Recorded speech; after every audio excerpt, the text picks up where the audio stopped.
John Anik and Kenny Florian podcast. John Anik and Kenny Florian. I f***ing love them.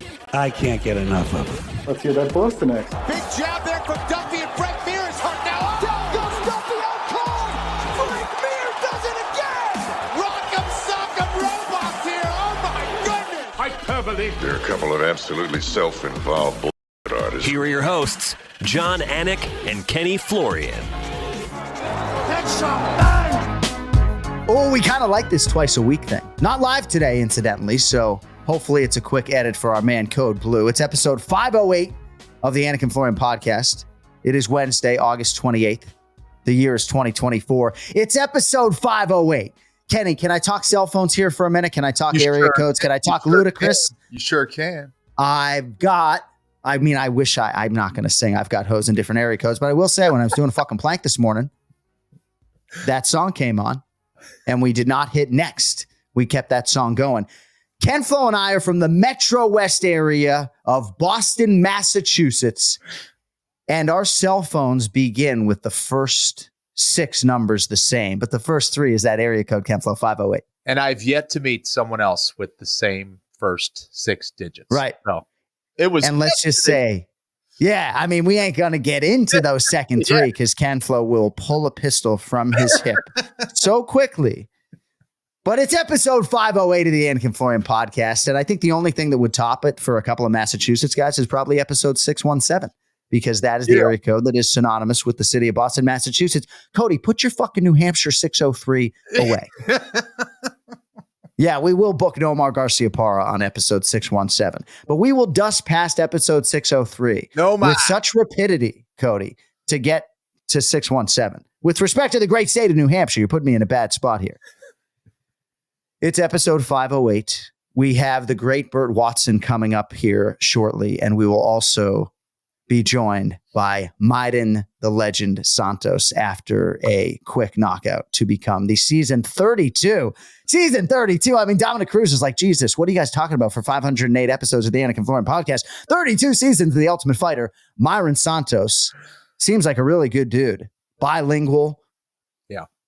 Outstanding power, a lot of different skills. Says he's the next Alex Pineda. He's scheduled to join us here coming up as well. I did want to ask you quickly about some news that has, I guess, come to the surface a little bit insofar as Dana White being on a hot microphone after Dana White's Contender Series on Tuesday night and addressing the heavyweight situation. And I don't know if you have addressed this publicly or not, but the cliche, the trite phraseology is stuck between a rock and a hard place. And I do believe when it comes to parts of this heavyweight equation, that has been the reality for the promotion, the UFC. On one hand, you have the consensus greatest MMA fighter of all time, Jon Jones. On the other side, you have the consensus greatest UFC heavyweight, production-wise on paper, in Stipe Miocic. They put a fight between those two together, however many times, not Tony and Khabib, but they put it together a couple times, right? Right. And for the latest iteration, Jon Jones tore his pectoral muscle and the fight went away. So what is a promotion to do? You could strip the greatest of all time, Jon Jones, but you certainly want him in the red corner for the undisputed title defense that hopefully happens November 16th at Madison Square Garden. And you can't really take the opportunity away from Stipe, as Dana White iterated at his, post-event press conference on Tuesday. So yeah, I think a lot of what Kevin Iole was asking is difficult, that Stipe hasn't won a fight, Kenny, since 2020. But largely in this situation, I'm not sure the UFC could have proceeded all that differently. It's a tough one, right? Because, the guys that have been there before us, especially the champions, the great champions, right? Not only champions, but great champions, guys who defended the belt and were on top of their game for a long time. There's no question that Jon Jones and Stipe Miocic meet that criteria. And to do that, right, to do something else would be pretty disrespectful at this point. And I also think that those are the kind of guys you need to give a little extra time for, right? And I think that's why the UFC is in the situation they're in. They're trying to make sure that fight is going to happen. And I think those guys are absolutely deserving of that opportunity. That's going to be a huge payday for both those guys. It's a big legacy fight, and I think it makes sense. The bigger fight for the fan base, the more appetizing fight for the fan base, is John Jones versus Tom Aspinall. I don't know what the bigger box office fight is, presumed to be John Jones versus Stipe Miocic, right? Maybe that would be the bigger draw, even if Stipe hasn't fought since he was 38 and will be 42 when this fight comes around. The UFC couldn't have necessarily forecasted that Tom Aspinall would become this otherworldly interim UFC heavyweight champion that the fan base has such an appetite to see fight John Jones, and that complicates things. But Stipe, if he has been healthy this whole time and ready to go, presumably on a couple of different dates, you're not going to take the opportunity away from him. John Jones is not going to vacate the way Yuri Prochazka or Jamal Hill did, and how would you ever want him to do that, you know? And managerially for John Jones's legacy, I'd be like, yeah, dude, I wouldn't take the Aspinall fight. I love you, buddy. Take your 10 or 15 million against Stipe and, go make appearances for, $150,000 for the rest of your life. I don't know. Sorry, Johnny. I know your rate's probably twice that, right? I don't know, Kenny. That's really all I have on that. There are certainly times where I toe the line. I don't necessarily come to the UFC's defense, but I was glad to see Dana address it the way he did. Like, I'm not sure they could have done anything really differently other than have two undisputed champions and acknowledge Tommy Aspinall as such. Yeah, for sure. John, why are you always underestimating people's worth? I mean, it's constant. Constant. No, listen, no. Listen, it's tough. I think people are so excited about this version of Tom Aspinall that they just want to see the fight happen between him and John Jones, and they want to see it right now. I also think that people don't fully understand, because we have so many great fans. Great. They're awesome. I love them. But there are a lot of new fans who weren't around for prime John Jones. And for a lot of guys that don't understand how difficult it is to just be undefeated in the sport. Let's actually scratch that, of how difficult it is to just have one win in the UFC. Just to get to the UFC is difficult. To get one win in the UFC is difficult. To get to a championship fight is even more difficult. To win the belt and defend the belt and be undefeated for all those years. Yes, he has the loss against Matt Hamill. I don't count that. But, right? I mean, it's unbelievable. So people are kind of just like, I don't know, they want to see it, and they're even discounting John Jones. Like, he's old news. I assure you what he has accomplished is insane.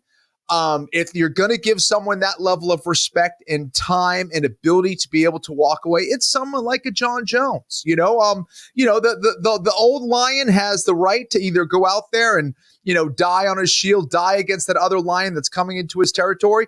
He also has the right to just walk into the woods and die gracefully. I love it. And there are a lot of different layers to it, right? The competitive nature of the fight. We have spent some time on that. I mean, how competitive do you think Stipe Miocic will be? And I will stall a little bit for you by saying that Stipe will be a far bigger underdog than Tom Aspinall would be. I'm not going to be suggestive that Tom Aspinall would be favored against John Jones. I think it stands to reason there would be a lot of people who would like to see a plus number next to Tom Aspinall, but gosh, when this fight was going to happen a couple of years ago, I was sort of thinking, man, why is Stipe such a big underdog? But now he's a little bit older. How do you feel about Stipe's relative competitiveness given the layoff, the age, and everything else? Well, it's tough to tell because we haven't seen Stipe in so long, and sometimes a decline happens or could happen very quickly, or not at all, and I think it depends on how well Stipe has been taking care of himself. This is a guy that has stayed very active physically with his job. I also think that he's a guy that's not going to take a challenge lightly. He's going to get up for this fight, and man, would it be an amazing legacy for him. Already has an amazing legacy for him, but to go out by defeating John Jones, right? So I think that, we could see a guy that comes out looking the best he has in a very long time. But it's possible that he could be very slow and gets taken advantage of by John Jones. Yeah. John Jones is just that good. However, there's no question in my mind that Stipe is a guy that you must take seriously. Again, you hear the cliche, power is the last thing to go, yada, yada. But that is true. And Stipe has been a knockout artist.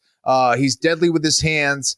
And I think also tends to shine brightest when people underestimate him.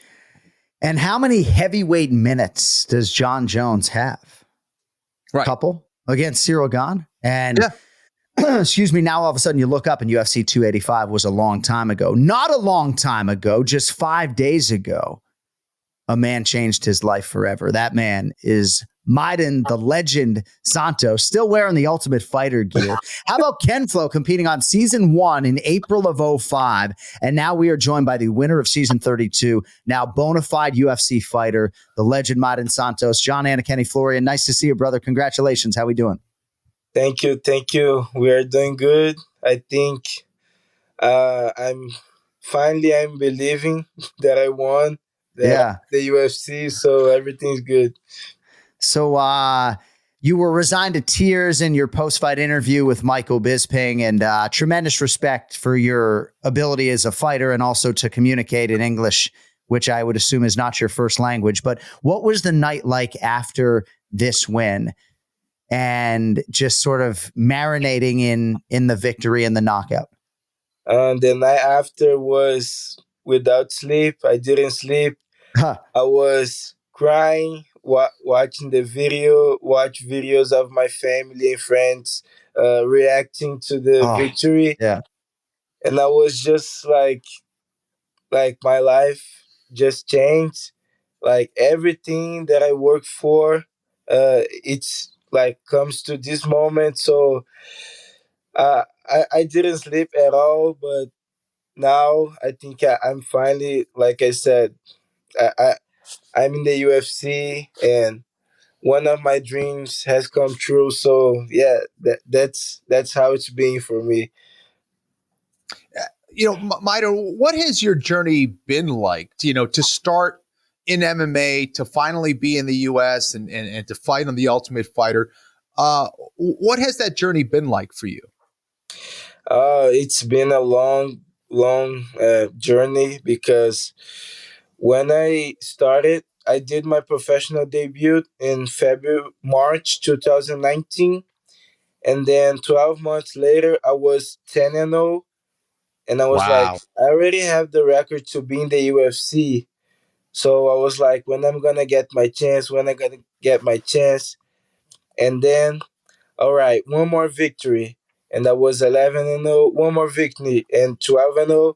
And then, okay, one more victory. And then I lost. So I was like, oh my God, everything, like, it was for nothing, all the sacrifice that I made. But I truly believe that God knows everything and it's not on my time. And yeah, but it's been a long road and finally I'm here. What was it like, man, to get that knockout in that fashion in the finale? It's crazy because my first time like knocking somebody out like that, because I have a lot of TKOs. I'm used to go little by little, build the KO, and then for happen like that, it was like I didn't believe it. That's why I kept punching him, because I didn't believe it. I thought he was hurt and he was going for a takedown. I don't know. Everything happened so fast. But yeah, my first time doing that, I didn't know that I had this power. So yeah, but I think it was a good message for everybody to know that I have level to be in the UFC, to debut with a KO like that. So yeah, it was amazing. If you miss the knockout by chance, it's all over the place. This man can be followed on Instagram, Mairon.Santos, and then an underscore, nicknamed The Legend. So you said after the fight you were training a lot of knees and right hands, but this left hand, brother, right? I had to watch the knockout back 7 times so I could see the left hand. It was so quick. So what can you tell us about the training and ultimately having this unbelievable knockout come with that left hand? So first of all, we were watching his videos, me and my team, and he has opening for like hooks and overhands, like on the left side. So I was training a lot, like hooks, overhands with my right hand and straight punches. And but I was also other thing that I was training was like to not just throw one punch, because that's a thing that I have. Like sometimes I just throw one strike at a time, and I have to like use more combinations. So usually everything that I was doing, like my main focus was to land the right hand, but I was always following up with the left hook and then a three punch combination. And then like he was coming and I was like, okay, I'm gonna catch you with my right hand. And I missed, and I just follow up. Like I didn't think about following with the left hook, but it just happened naturally. And yeah, that was it. Like I swear, like when I landed, I didn't know what hit him. Like I was like, what was that? Because I just saw like him going down, Yeah. and then I watched the replay on the big screen. So I was like, oh, nice, nice. That's nice. So I want to go back to your first pro loss that you referenced. You were 12-0. You're fighting Dan Argueta, presumably for the LFA title at that point in time. Is that accurate? No, it was the main event. Just the main event. Yeah. So in terms of where you are now, right? You can argue that that was sort of a 2-year setback in terms of getting to the UFC. But can't you argue with the punctuation mark that you just put on this Ultimate Fighter season, right? That it all worked out just fine. And now you're 15-1. You've accrued this extra experience. Maybe it's good to have one pro loss when you arrive in the UFC. And you're probably a much better martial artist than you were 2 years ago, no? Yes, you are right. Because it was so hard to process the loss. Like, I think the first 6 months, I was like, I want to get this back, please. I want this rematch. And I couldn't even watch the fight. So one day, it was in the middle of the night, like 3 a.m. I couldn't sleep. And I was like, okay, let me watch this. I watched the fight. And the first thing that I thought, I'm not going to fight 135 again. Like, Dan, uh, he's a 35, big 35er, but I'm not a guy that's fighting bantamweight again. Yeah. So that was the first thing. And after that, I thought, okay, I have to train like a pro, because my camp for this fight was to run and hit bags. That's it. No training partners, nothing. Like I couldn't go to extreme because my coach at the time would allow me to go to extreme. So I was here in Vegas going to the PI, training bags. I would go to the gym, run, and that was my camp. So I thought, okay, now I have to train like a pro. Because even though I was like just running and doing bags, I thought I can beat this guy, because in my mind, I was already the best in the world. Like, never lost. So I was like, okay, Right. I know that I'm not gonna lose. I never lost until now, so I know that I'm not gonna lose. So that was good for me, because like I'm not the best yet. I have a lot to learn, long roads. So that was good for me, like to put my mind in the right spot and think, hey, wait, like Yeah. you're not that guy yet. So that were the lessons that I had with these fights. So I moved up weight class, and yeah, that was a victory for me. That wasn't a loss. That was a victory. Yeah, that's a good way to describe it. So what was the Sean Woodson cancellation in August of 2023? Yeah, so again, like crazy people around me at the time, and they did something like I don't really know, because I didn't want to talk about it at the time, so I really don't know what really happened. But someone from the team that I was with at the time, they sent something to the UFC, like documents that they didn't have to, and they canceled my fight due to visa issues. But my visa It was does fine. happen more than you think. Go ahead. Yeah, my visa was fine because right after I was on TUF, so my visa was fine, but I don't know if they sent the right documents, but All right. yeah, Well, that look at you didn't now. happen. And I was like going to Nashville, and I was in the plane in the Wow. middle of the air. So I got this email, and I couldn't open because I didn't have internet. But I just saw like the notification, like your flight's canceled. But I couldn't open the thing, so I was like, "What is that? What is Oh that?" my Like, gosh. and when I landed, I saw, okay, Oh, man. bro, I'm not in the UFC. So they canceled my reservation at the hotel. I had to sneak in the hotel to sleep there. And Oh, my gosh. yeah, that's the history. Well, I appreciate you walking us through that. Look at him now, folks. Look at the legend now, Mairon Santos. It all worked out. So what can you tell us about the future? I mean, I know you knew this question was coming. You know, now hearing your story, I'm even happier for you than I was at the outset of this interview. Are you trying to get one more in? Is it going to be featherweight exclusively? What can you tell us about the next 6 to 12 months of your professional life? So my plan is to have one more fight before of the end of the year. My wife's pregnant. February, our baby is coming. So I want to get one more fight before the end of the year, fighting at at featherweight. And I, I, s- I mean, like I'm new to this game, so whatever the UFC puts, I will fight. I don't want to rush things. Like I said previous on the other interview, I don't want to rush anything. I'm young. I want to learn. I have a lot of fights, but I don't have experience in the UFC. So I want to have experience in the UFC cage.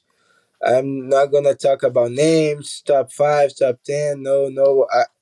I know a lot of tough people that aren't even ranked. So Yeah. I just want to go slow, enjoy the process, and yeah, fight before the end of the year. How about this kid's English, Out of Ken veins. Huh? I'm impressive, man. Impressive. Is that your first? Is this going to be your first kid? Your first child? Yes, yeah. Awesome, man. Congrats. Thank you. So we speak in Brazilian, Portuguese, and English in the house. What are we doing? Our plan is to speak Portuguese because the kid will learn English at here. school. Yeah. So we want to speak just Portuguese in the house. Smart. And then, yeah, friends. How'd your English get so good, my man? Games, movies, Yeah.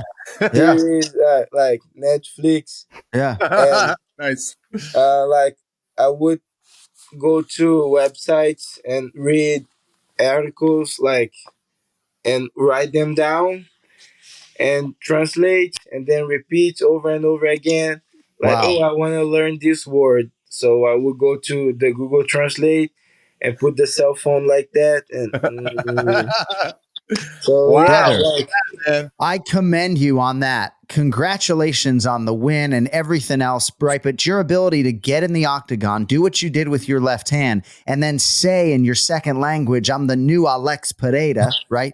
Even if my man didn't roll that fucking R, right? But for you to have the ability to go do that is a big deal. I mean, Junior Dos Santos Sagana was one of the early fighters who just embrace the English language. So big things. Mairon Santos, follow him on Instagram. Congratulations. I look forward to having the chance to meet you in person and call your fights in the future, brother. And enjoy the fruits. Thanks for waking up for us today. We appreciate it. Thank you, guys. Appreciate it. Thank you. Have a good day. There he is, Mairon Santos, with us here on the ANIKFLORIAN podcast. And of course, the man's just trying to get some rest. And his management is saying, hey, 9 a.m. Pacific, you got to do the ANIKFLORIAN podcast. Thanks to Ed Cap and everybody else. And thanks to Mairon, the legend, Santos. Hey. What's up, Burt? My man. My man. What's up, baby? What an absolute pleasure. And I do have a fancy intro written for you, but this is the way we're going to lead in with this man because I need all that Burt Watson energy in my life. I need to bottle it and take it with me on the road. Wicked excited to catch up with this absolute legend. Joe Rogan calls him the babysitter to the stars, which doesn't even begin to describe it at this point in time. This man has made an indelible mark upon the sport of mixed martial arts. Your good friend, my good friend, Burt Watson is with us. Legend, it's great to see your face, man. How are we feeling? Man, I'm absolutely honored. It's great to see you guys, and I'm feeling a little bit nostalgic here, like the old man, like the OG that I am, because I remember you guys as kids. Okay. Kenny with the pro debut.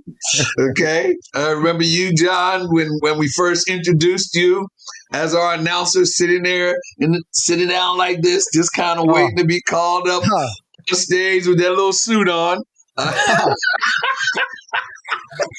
Oh man, it's one of those things where I see it all. I remember every bit of it, and what an awesome road and adventure development to see how things have grown over the years, the development of mixed martial arts and just the whole sport in general, and coming from boxing, to what is now today.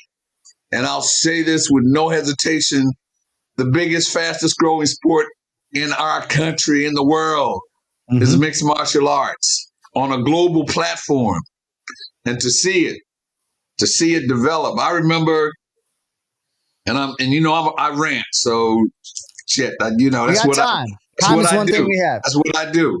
But the coming from boxing, and and I'm coming from boxing where guys are at the beginning, you throw a jab, you know what I'm, and then I come to mixed martial arts, which I knew nothing about, and everybody wanted to put their hands on you.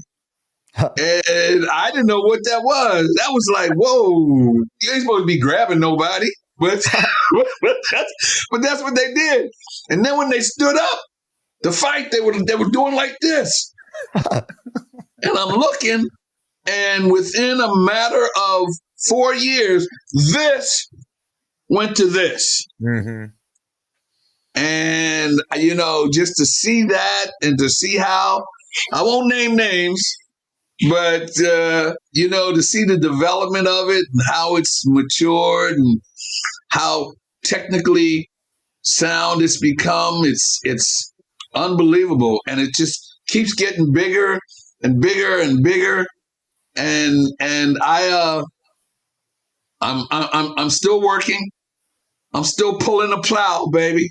Let's go. and I did a show with some amateurs, and every one of them, their eyes were this big, and the dream is to become a part of the UFC, Bellator, PFL.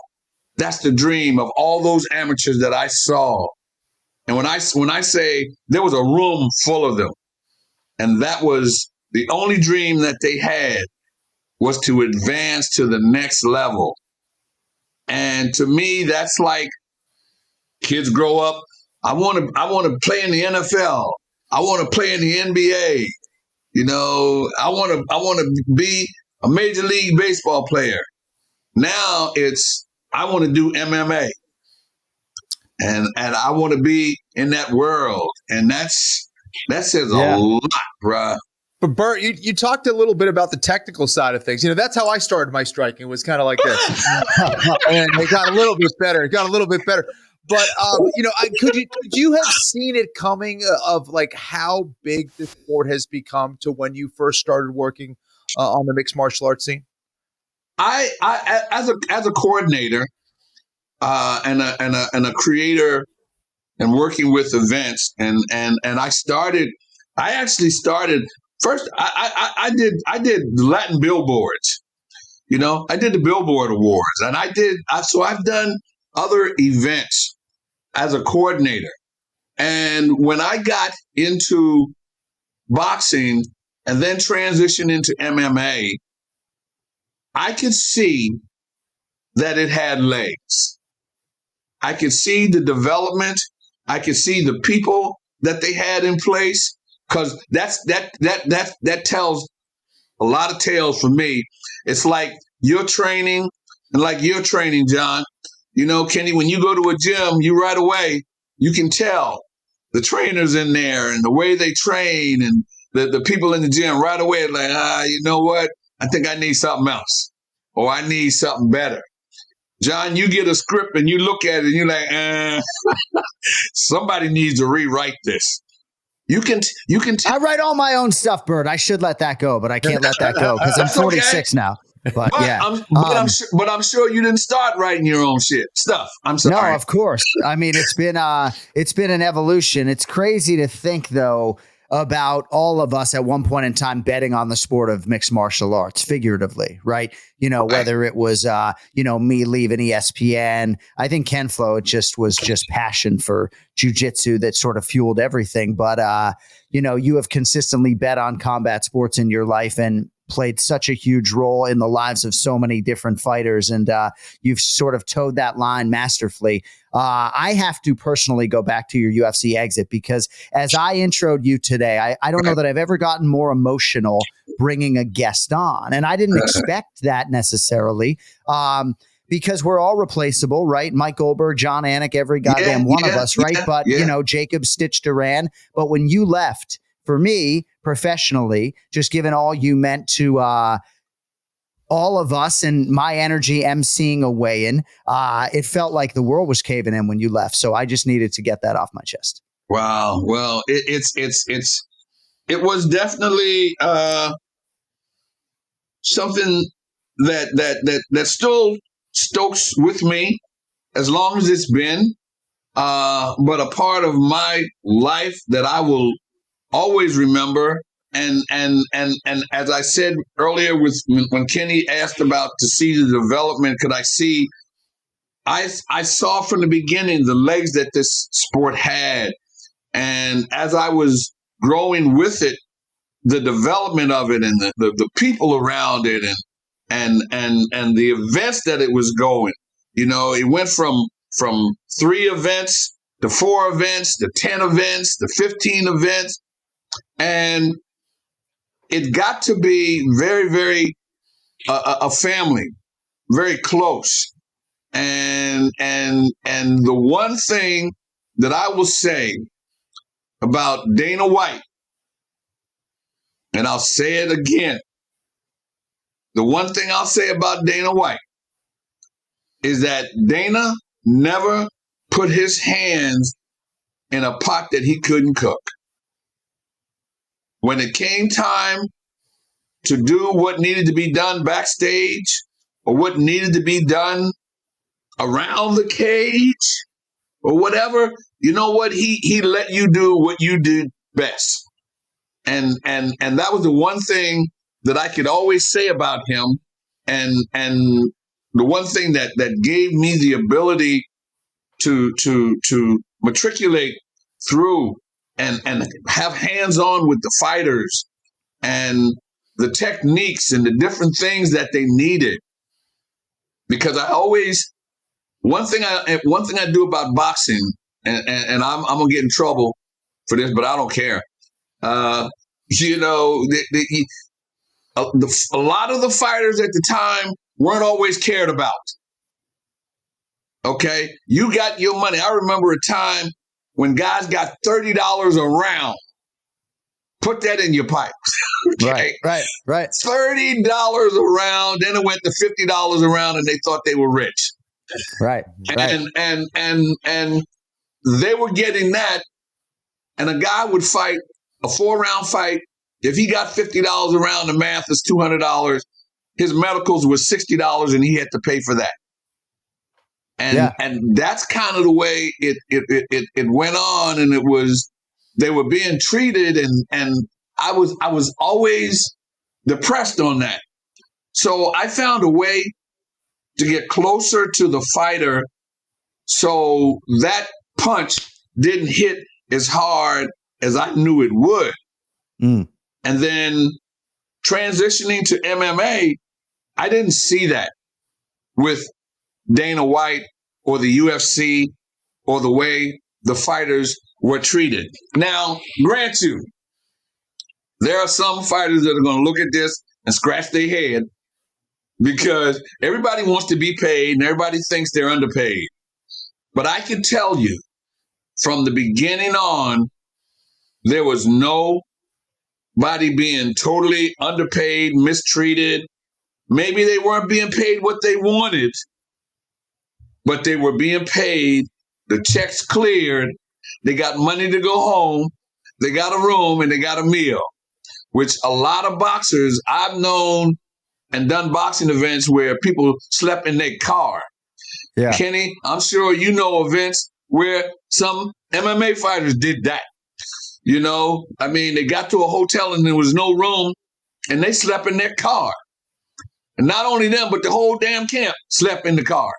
Mm-hmm. And that became so much a part of it. And it depressed me. It hurt me to see that because I knew what it was to get in that gym. I knew what it was to train. And I knew what it was to take that butt whooping and to get out of that ring with what the cut man gave you to hold on your face with a gas 3 or 4 inches deep, and you hold your hand out to get your $200 and they gave you 70. Right. And I'm like, and I've seen that, you know, but then as I said, when I transitioned to MMA, it was a little different. You know, it wasn't, people weren't making $5,000 and $10,000 a fight, but they were being paid and the checks were cleared. And as things started growing, it started getting different. Money started getting a little different. You know, the venue started getting bigger. The exposure was off the chain. And a lot of people didn't realize that, but that exposure was, all eyes were on MMA and mixed martial arts. Yeah. All eyes, all sport. And still today, you know, now today, HBO got rid of boxing. Showtime got rid of boxing. ESPN got rid of boxing. They brought it back, but they got rid of it at some time, and it wasn't. Yeah. It's still not. HBO. Well, now when you got all these, what's it called, streaming networks, right? Yeah, or whatever that is. So everything now is pay per view. They can get it, you know. Yeah. But that stuff was swept aside, man, and it was left out there dangling with nowhere to go.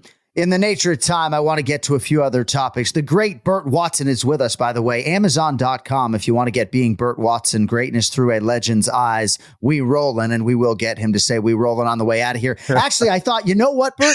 I don't want to make you fucking do that today, right? Because I would imagine every time you do media, somebody's asking you to be like, we rollin', right? Like maybe today we won't make you fucking do that. How about that? No, hell no. You can't, man. All right, maybe on the way out. All right, we'll table it for now.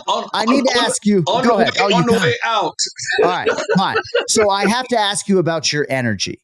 Yes. And Kenny, you can take the baton. But I quickly have to ask you about your energy if I could, because one thing that Dana White loves is energy. I have a lot of flaws, but I think one thing that always has accompanied my broadcasting career is energy. I think it's one thing I can always control. Bruce Buffer has a lot of energy, and so do you. So how did you sort of unleash that part of your personality professionally? And when did you notice that it was starting to resonate with UFC athletes in particular? Well, I always had that, you know, I spent 3 years in the Marine Corps.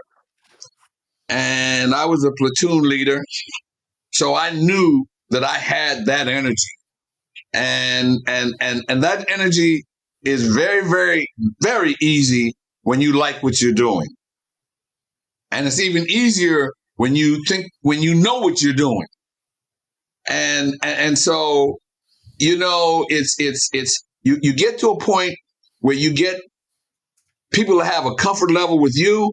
So they get a comfort level with the things that you say and the things that you do.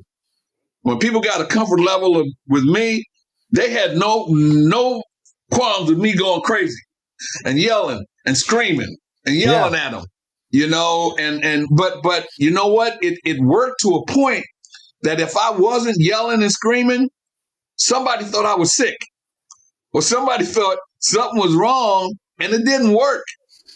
And I saw it didn't work. And I'd walk in the dressing room and fighters would be sitting there like this, and just walking around and just, and in my head, I'm like, hey, man, y'all got to take that up a notch. You got to take that up a notch. But then I figured out, you know what? I got to help them take that up a notch. I got to take that. If I take that notch in that room, it'll stay in there. Yeah. So I took that notch in that room and I went in that room wailing.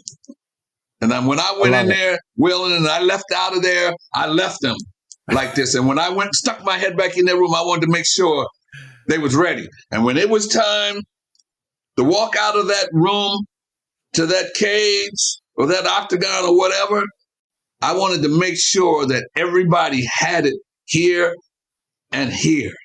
And they did, man. It was easy, man, but it was so much fun because how many times do you get to yell and scream and somebody think it made sense? Right? Yeah, it is unique. Yeah, go ahead, Kenny. John. I mean, you've done it, right? Even if you think about like emceeing a weigh-in, Kenny, the handful of times you've done that, you did that for me in Tokyo, Japan, when I missed a flight, if memory serves, right?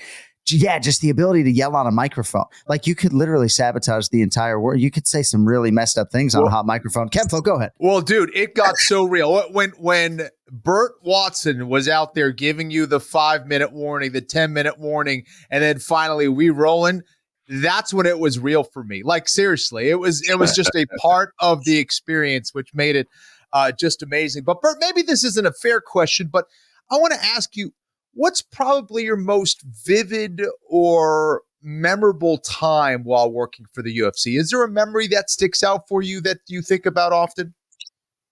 It's honestly, the thing that sticks out for me mostly is Ronda Rousey and women coming into combat sports and women. I hate to use that term "shatter the glass" because everybody uses that. You knock that damn glass off the table, and for me, that was it for me. Was because I was always told, not only in MMA but combat sports, that women were not ever going to be able to do this. And I worked with Layla Ali and Christy Martin. And that was boxing. They could protect themselves. But then you go to MMA where it was a whole different world where they put their hands on you. You got your ass whooped. Right. They said women would never. And Ronda Rousey came in there and not only did she make never to ever, she also got it and did it at a high level where it was respected that, you know what, we need a women's divisions. Maybe we need 2 women's divisions. Yeah. And she stood it. And the media, because like anything, when the media grabs onto it, that's a success story. It's time to go. But I'm so glad that you highlighted Ronda. It is such a great point because you think about how many lives she has changed, not just personally, right? Motivating men and women in their own walks of life, but how many female fighters specifically got into the game that we come across in every other UFC bio for an incoming fighter, right? And I oftentimes like to say, Conor McGregor has helped my family. Right? Because he grew the sport of mixed martial arts to such an extent that, there's some reverberation, I think, for a lot of athletes and anybody who devotes their life to mixed martial arts. Burt Watson with us here on the Anik and Florian podcast. The book is Being Burt Watson, Greatness Through a Legend's Eyes. We Rollin'. And if you don't know Burt's backstory, I mean, we could do 60, 75 minutes with this guy, legendary former boxing manager of Smoking Joe Frazier, working with Muhammad Ali, Mike Tyson, of course, UFC, Bellator, MMA. And there was nothing like taking that stage with you, brother, and I take those emceeing duties at those official weigh-ins, I guess ceremonial weigh-ins, we call them now, very seriously. And you made me feel really good about myself early on as in my formative years with the UFC. And I appreciate that very much. So in terms of your life, personally and professionally, I know you're always a man who's rooted in family. So what can you tell us about, who's the best athlete in the family that we're tracking right now? Well, I had three. I got two. I got my oldest grandson, who just, now you're going to get me to bragging. Hey, I asked the question. My oldest grandson graduated from Yale. Wow. And played football and is now working with Endeavors, IMG, which I'm sure you guys know who that is. He's a sports agent. And then I got a grandson that's a fullback for East Stroudsburg in Pennsylvania. Let's go. Nice. I got a granddaughter who is on the lacrosse team at William and Mary as a starter. Wow. And another female granddaughter that's getting into wrestling. I don't know where they got that from. right. Well, hey. But all of my grandchildren are athletically, but all of my kids are. My son is in Ridgewood, New Jersey. He's the head football coach of Ridgewood High School. Wow. And when the football season's over, my son is the head wrestling coach. My daughter is in that same capacity in Paterson, New Jersey. So my family, who has been around, I remember a funny story. My son was maybe 8 years old and got to meet Joe Frazier. And Joe Frazier had a habit of just touching you, what he called touching you, but a touch from Joe Frazier was a knockout punch. It wasn't just a touch, but he thought it was a touch. My little son, 8 years old, but even so, at 8 years old, right now my son is like 6'4", he weighs 300. Wow. But then he was a big little kid. Joe did this to my son and knocked him down and got him to crying. Oh, my God. Wow. I wanted to punch Joe Frazier in. But you know what? I couldn't, because I probably wouldn't know how to go take that back after I punched him. Yeah, good decision. But he did that, and he got up, and he went to Joe like this. From that point on, I knew he was real. Wow. So and stayed in the gym.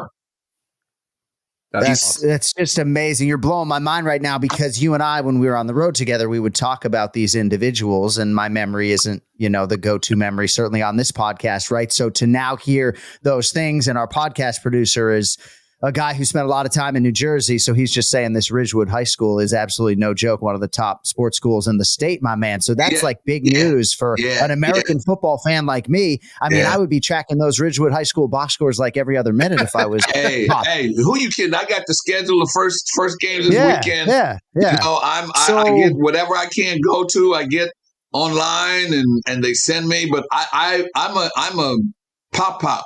I go to every game I can, regardless of where it is. I drive and I go because I'm proud of that, and I'm proud of the fact that they, that they have all decided to. I don't know if they decided to, or it's. I don't think they made a decision to do sports. I think it just naturally, because of the environment that I put them in, because everybody. All of them were around Joe and Muhammad and George and Tyson, and they all worked my Tyson fights with me. I never brought on strangers. I always had my family, so they worked the Tysons and the De La Hoya fights, and my son worked at UFC 100 with Brock Lesnar. Was it Brock Lesnar or whatever? Lesnar. Lesnar. Or whatever. but worked and did some rolling with Anderson Silva. And so I've had that, and what a blessing that it's been. You know, I learned a rear naked choke from Hoist Gracie. You know, just different things so they had always been exposed to sports and the world of sports at a high level, which I didn't know was that high a level till I got it till it started circling around me. I realized, you know, shit, man, this is some pretty big stuff, you know? Yeah, man. That's Yours cool. is a legacy that extends way beyond combat sports. If you want more from this man, and why would you not, at Burt Watson for real, being Burt Watson, not just a book, a ringside seat to the life of a true sports icon. Yes, being Burt Watson, greatness through a legend's eyes. And you got me thinking about these principles, mindset, commitment, and game plan. And if you would be so kind as to at least give our listeners some sort of we rolling on the way out, you know, that would probably be something that would be appreciated. You know, it's so easy, and this book just kind of takes that to another level, like you said. And I'm shamelessly plugging myself. You know, it's important that you remember that mindset, game plan, and commitment, because the same things you need to achieve in sports are the same things you need to achieve in life. And those three things work hand in hand. And when it's time to go to work, they'll work for you. But when it's time to go to work, you know what that means. You know what that means when it's time to go to work, baby. We rolling! Yeah! All night long. Let's go. You are an absolute legend. So nostalgic and great to catch up with you. We got to do this again. Thank you for coming on. Appreciate you. Anytime, my guy. Thanks, Kenny. Thanks, John.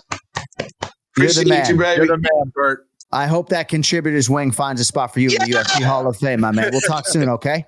Yes, sir. There Thanks, he is, Jack. the legendary Burt Watson with us here on the Anik and Florian podcast. I was truly getting emotional introducing that man on the show.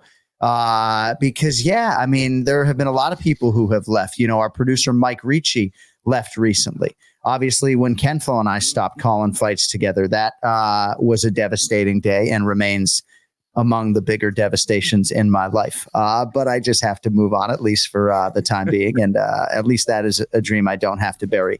We had the appetizer last week, folks. Now it's time to feast. College football is back. Don't miss any of the action. Jump into DraftKings Sportsbook. Full slate of games for week 1, folks. That includes the big matchup in Atlanta between the preseason number 1 and number 16. This forecast is DraftKings' biggest college football season to date. So enjoy the ride now all the way through the expanded playoffs. And for the new folks out there trying to get into the college spirit, we got a little something extra special. New DraftKings customers bet $5 to get $250 in bonus bets instantly. Score big with DraftKings all college football season long. Download the DraftKings Sportsbook app now and use code AFPOD. That's code AFPOD for new customers to get $250 in bonus bets when you bet just $5. Only on DraftKings. The crown is yours. Gambling problem? Call 1-800-GAMBLER. In New York, call 877-8-HOPE-NY or text HOPE-NY. In Connecticut, help is available for problem gambling. Call 888-789-7777 or visit ccpg.org. Please play responsibly. On behalf of Boot Hill Casino and Resort in Kansas, 21 plus, age and eligibility varies by jurisdiction. Void in New Hampshire, Oregon, and Ontario. Bonus bets expire 168 hours after issuance. For additional terms and responsible gaming resources, see dkng.co/ftball. You know, one thing I just wanted to mention that I had in my notes when it comes to energy and Bruce Buffer and Burt Watson and anybody who's known for their energy. My twin brother's a fucking lunatic, okay? Let's be clear. I mean, you think I'm crazy. That dude is completely out of his skull piece. But when Bilal Muhammad, his dear friend, was competing for the undisputed UFC welterweight championship, Jay and I went out to the house of Team Muhammad that they had rented about 25 minutes away from the host hotel. And I hope I'm not peeling back the curtain too much in a private conversation between Bilal and Jay. But, you know, after we get back there, as Bilal's doing his weight cut, he sends Jay a text that says, "Thanks for coming out. Your energy fuels me, bro." And to get that from an athlete on the eve of his weight cut before a championship, all of our energy around these athletes can have an impact. I'm not saying that my energy in a fighter meeting, Kenny, has as much of an impact as Mike Valley, a chief corner man or woman, right? But your energy with these athletes, Burt Watson's energy with these athletes, right? At press conferences when they're staring death in the face during weight cuts, right? Especially because when you guys used to weigh in, you would show up in that, near fatal state. So, yeah, I just feel like there's a lot of goodness in mixed martial arts and, a lot of people bringing people up with their energy, and it plays a role. So that's all I got. No question about that. All right. And one other thing that I just want to promote in advance of UFC 306. Riyadh season's Noche UFC. Ken Flo and I are going back into the vault. Anik and Florian Rewind. We're going to look back at Sean O'Malley versus Piotr Jan. Can't wait to watch that one back with Ken Flo. And then we're also going to look back at an early knockout from Merab Dvalishvili that paved the way for his UFC career. Thank you to our guests, the real deal, Burt Watson, Mairon Santos. The producer of this fine program is Cody Merrow. We will talk to you Monday. All systems go. Gilbert Burns, Sean Brady, Ray Longo, Brian Petrie, all the bells and whistles you've come to expect. Thanks to everybody for supporting the show. JohnAnik.com for your merchandise for the Anik and Florian podcast. One more sleep. Promo code NOCHE allows merchandise is there as well. By the way, check out the all new KennyFlorian.com. Not now, but right now. We'll talk to you next Monday. Until then, yo, later. I love this shit.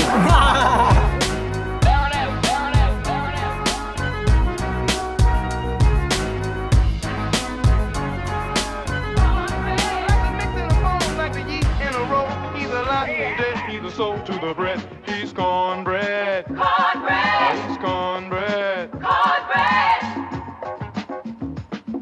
Life is so precious, do the best that you can. Keep your hands on the bar, hit the open man. He's cornbread. Cornbread!